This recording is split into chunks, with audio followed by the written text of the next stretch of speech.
Hey guys, welcome back to the channel. My name is Mike, and in today's episode we're going to talk about the DJI Avata, everything you should know before buying, and some honest impressions from a beginner FPV pilot. Enjoy!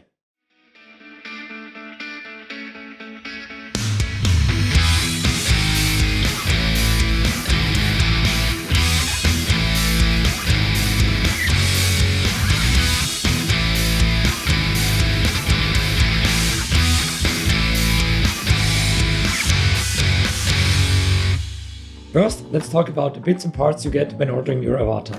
I ordered the cheapest version. It is called the Explorer package. I don't know, maybe it's different in other countries. And here is what you get. You'll get the star of the package, the drone itself. You'll get one battery, including a charger. You'll get the goggles. These are the Integra V2 goggles. And you sadly get the motion controller. But we'll talk about that later.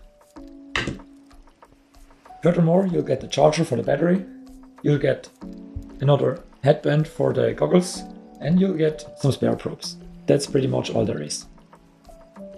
Let's talk about this for a second. To be honest, the motion controller is pretty useless in my opinion. It is a fun little gimmick for cruising during your first few flights, but it's not really usable for any fast or precise flying. Also, it does not support manual mode, which is the mode you would use to do some freestyle flying. This means you'll have to order a DJI remote controller which packs some bucks on top of the overall price. On top of that, you probably have to order some more batteries, because one of them only lasts for a couple of minutes. If you're really interested in buying an Avata, you might have heard about the RF issue or the RF limitations in Europe. In short, some European countries do have very strict rules about RF power. If you find yourself living in such a place, you might end up with a drone that does not live up to your expectations. Let me explain.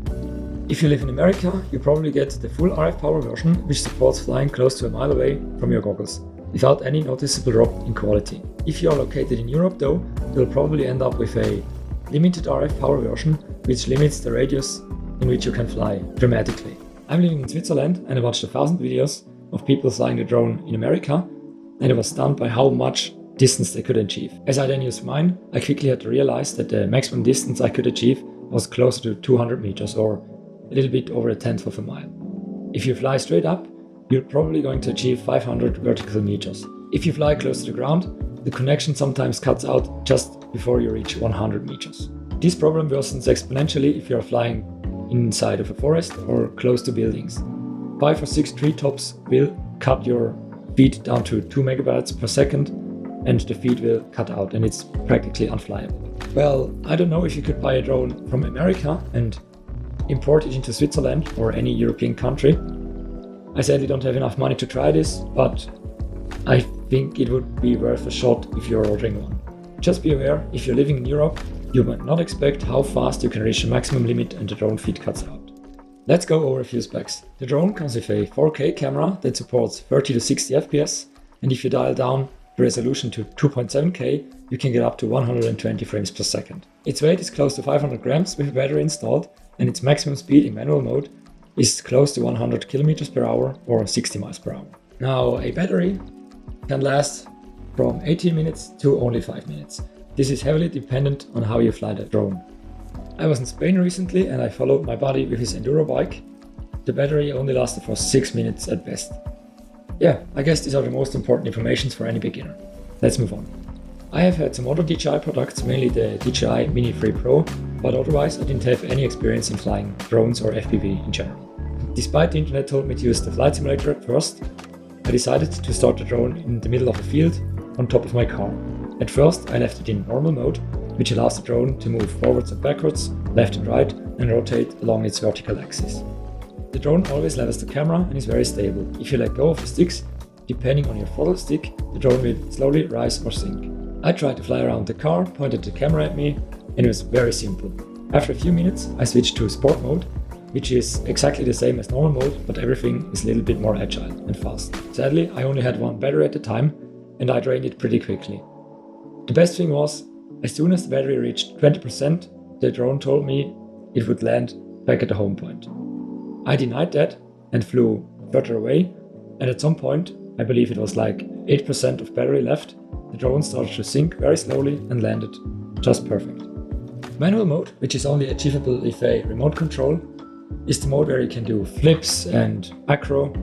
The drone is fully under your control, and yeah, the whole internet makes it seem very hard, but somehow I just went up 100 meters, flipped it into manual mode, and then yeah, started to fly slowly back and forth, tried to stabilize the drone, and it was, to my surprise, pretty much easy. To access manual mode though, you have to change some setting inside of your goggles. You have to unlock the manual mode, and you have to adjust the maximum angles or deactivate the angle limitations of the drone. It is wise to get at least 70 meters off the ground when you first flip your drone into manual mode.